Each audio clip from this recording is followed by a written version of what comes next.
Hi, I'm Sharon Bill. Welcome to my Theory Tuition series where I'm working with you step by step through each of the ABRSM theory grades. There are lots of resources available to help you on my website. If you visit sharonbill.com, you'll find some free PDF information sheets. You can download those for free in US letter or A4 to accompany each step of this series. All the information that you need to know can be found within these documents. There's also a page with links to all of my YouTube video tutorials on that website, and you can also access information about the books that I have available. I've written How to Take Your ABRSM Music Theory exam. It's full of tips and techniques on how to best prepare for your exam and also how to best make use of the time when you're actually sitting in the exam room working through your exam paper. So if you visit sharonbill.com, it's all there for you. If you can give me a like, that would be great. That would be really encouraging to me, and subscribe to my channel to keep updated. There's loads more to come. And so we're going to continue with this section, exercise 4, but we're on to page 18, looking at the last few questions of that exercise. You can also turn in your PDF document section E, so you've got those key signatures available. However, I do strongly recommend that you get to grips of writing these out for yourself. There's a formula, the circle of fifths, and the link to that video, circle of fifths, is in the description below to help you to just work these out for yourself. And then we'll just check through these last few exercises on page 18, where we're doing some detective work where you've got to work out what the key is. And so you're looking for clues. Remember, if the whole key signature is present, then we know that it's the major key. However, extras or absences of flats could mean that it's a raised seventh telling us it's a minor key, and so the key signature will be reflected in that. So I'm hoping that you've tried these yourself. It doesn't matter if it's wrong. It's always better to get it wrong. You will learn it more thoroughly that way by your mistakes. You can always rub it out and have another go. So I'm hoping you've tried this yourself, and now I'm going to work through exercise C with you. So let's see what clues we've got. We've got an A flat here, another A flat. Don't forget the clef changes here, so we've got a D flat, a B flat, another A flat, another B flat. So in order to have a key signature with A flats and D flats, we must also have E flats in the key signature, because we must have B flats, E flats, A flats and D flats in the whole key signature. So there are no E flats at present. This is what's our missing link. And if you notice, we've got an E here, we've got an E here with no flat. And so that the absence of a flat suggests a natural, which has mean it's been raised. And so we have to guess that this is our raised seventh.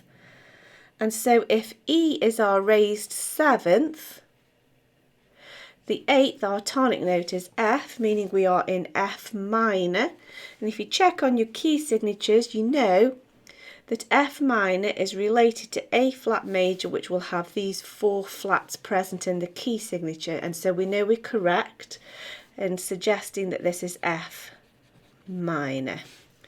So that's the thinking done. So I'm just going to copy out all of this now. Keep everything aligned so that we don't get lost. We don't want to miss notes and lose track where we are.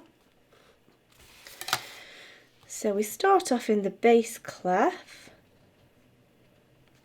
We need the key signature for F minor, which would be B flats, E flats, A flats and D flats. Now we want the key signature. You have to have a really sharp pencil because you've not got a lot of room to fit all of this in. Okay, so now just going to copy the note heads. We've done all the thinking, so let's just get the nuts and bolts, as it were, get all these blobs in.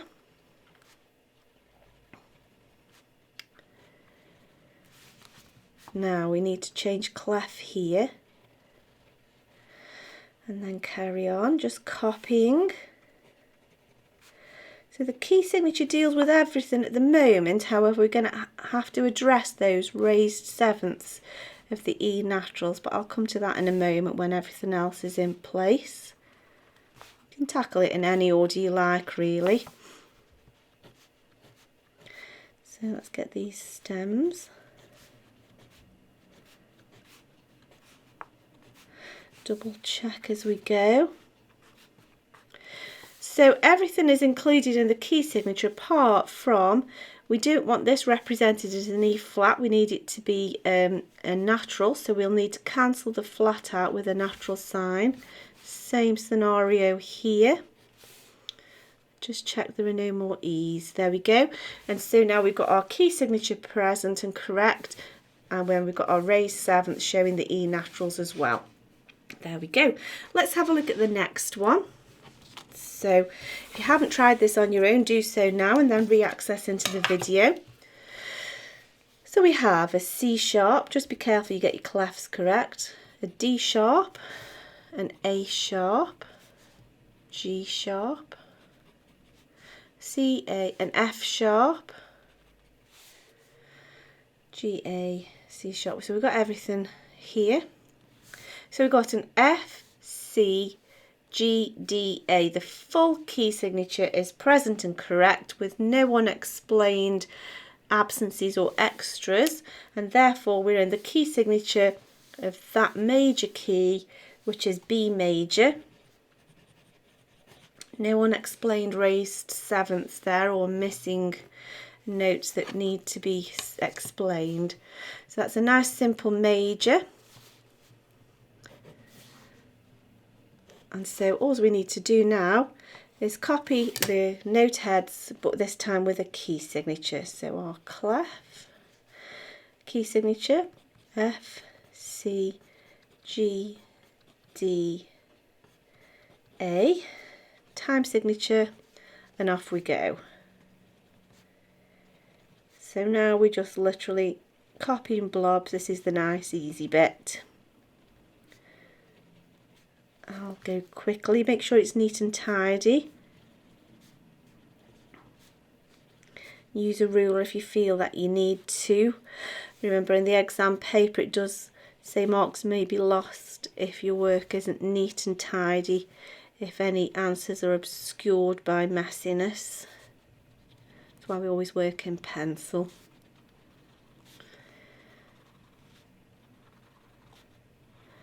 There we go, just stems to go.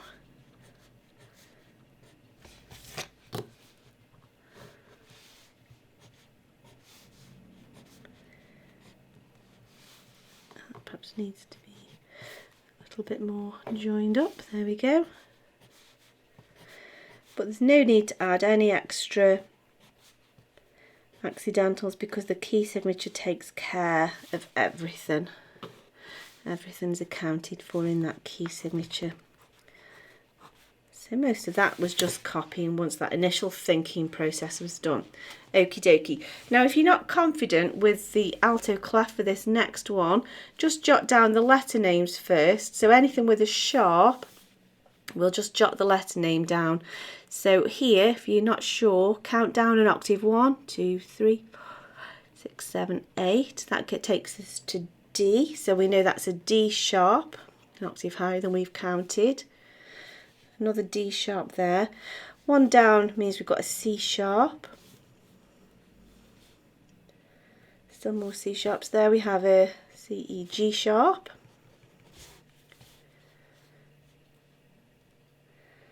And then we have another G sharp. And then down one gives us an F sharp. So we have F, C, G, D. We have the entire key signature present and correct with no unexplained extras. So we know that we're in a major key that has that key signature, and that means that we're in the key of E major, which is 4 sharps. And so we've just now got to copy that out.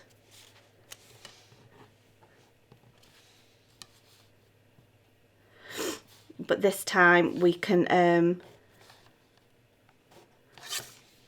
not worry about all those accidentals. The key signature will take care of everything. So we want our alto clef, then we want the key signature written in the correct places. F, C, G, D, time signature, and off we go. It's just copying now.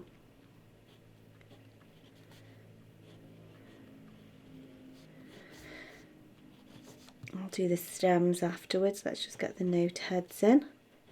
No need for those accidentals now. So it's just a matter of becoming a bit more flexibly confident of your key signatures, and that's where the circle of fifths really does come in handy. Every time you do a new exercise though, write it out afresh, and that gives you extra revision rather than just reading it and passively accepting that that's what it is. Nearly there. Got to be quite tidy and neat because there's a lot to fit in here. There we go.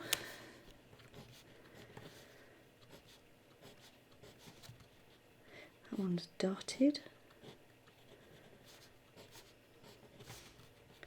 Another dotted one. And again.